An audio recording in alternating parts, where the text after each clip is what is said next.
Hi friends, good evening. Knowledge today topic వచ్చేసి content wise physics చలనం నిన్న lesson నుంచి పార్ట్ 1 అప్లోడ్ చేస్తున్నా. Let's start the topic. H ఎత్తు నుండి వదలబడిన ఒక వస్తువు టీ సెకండ్ల కాలంలో భూమిని తాకును. T/2 సెకండ్ల తర్వాత భూమి నుండి దాని ఎత్తు ఎంత? 3h/4. ఆన్సర్. క్రింది వానలో సరైనది ఏంటి?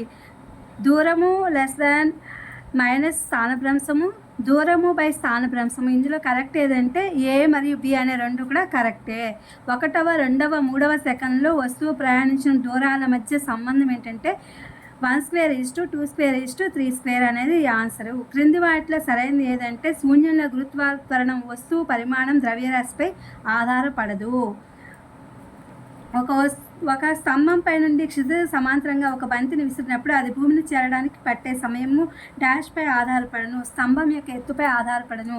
సరాసరి వేగము సరాసరి తక్షణ వేగములను సమానం అవ్వాలంటే ఆ వస్తువు డాష్తో చలించాలి, ఒకే దిశలో సమవేగంతో చలించాలి. ఒక వస్తువు యు వేగంతో పైకి విసిరబడింది, దాని వేగం ఎంత? గరిష్ట ఎత్తులో 1/3వ వంతు భాగం వద్ద √2/3 యు. స్వేచ్ఛగా క్రింద పడే వస్తువు మొదటి 2 సెకండ్లలో దూరాన్ని, తర్వాత 2 సెకండ్లలో y దూరాన్ని ప్రయాణిస్తే y = 3x. ఆన్సర్. ఒక వస్తువును జారవిడిచిన ఎత్తు సంఖ్యాత్మకంగా తుదివేగానికి సమానమైన ఎత్తు డాష్ 2g. దిశ పరిమాణం రెండును గల భౌతిక రాశి సదిశ రాశి. ఏదైనా నిర్దిష్ట కాలంలో ఒక వస్తువు యొక్క వడిని డాష్ అంటారు, తక్షణ వడి. పరిమాణం మాత్రమే గల భౌతిక రాశిని డాష్ అంటారు, అదిశ రాశి. సగటు వడి డాష్ మొత్తం దూరంపై పట్టిన కాలము. ఆన్సరు. తక్షణ వడిని ఇవ్వబడిన సమయం వద్ద గ్రాఫ్ యొక్క డాష్తో సూచించవచ్చును, వాల్తో సూచించవచ్చును. 1:1 కిలోమీటర్లు గంటలు 5/18 మీటర్స్/సెకండ్.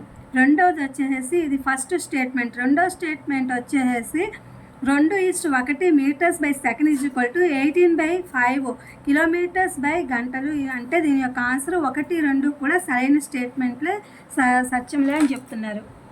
డాష్ చలనంలో దూరము మరియు స్థానభ్రంశం సమానము.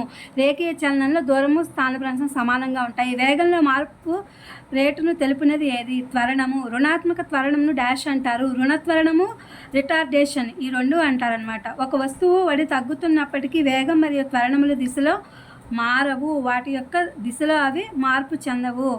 ఒక వస్తువు స్థిర వేగంతో చెల్లిస్తూ ఉంటే దాని త్వరణము డాష్ 0 ఉంటుంది. గరిష్ట ఎత్తు వద్ద తుదివేగం ఎంత ఉంటుందంటే 0 ఉంటుంది. ఒక వస్తువు క్షితిజంగా √29 మీటర్స్/సెకండ్ వేగంతో 10 మీటర్ల ఎత్తుకు విసిరిన భూమికి చేరుటలో దాని వేగం ఎంత అంటే మీటర్స్/సెకండ్స్కి వచ్చేసరికి 15. నిర్ణీత దిశలో గల వడిని డాష్ అంటారు, వేగము అంటారు.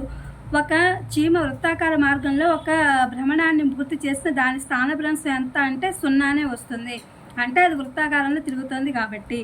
నిశ్చల స్థితిలో రాబోతున్న ఒక రైలు యొక్క త్వరణము డాష్ రుణాత్మకంగా ఉంటుంది. ఇది ఫ్రెండ్స్ టుడే పార్ట్ 1 చలనం అనే లెసన్ నుంచి డిఎస్సి వాళ్ళ కోసం వీడియో అప్లోడ్ చేస్తే physics content wise. Please my channel like, share, subscribe and comment. Thank you for watching. Thank you for support.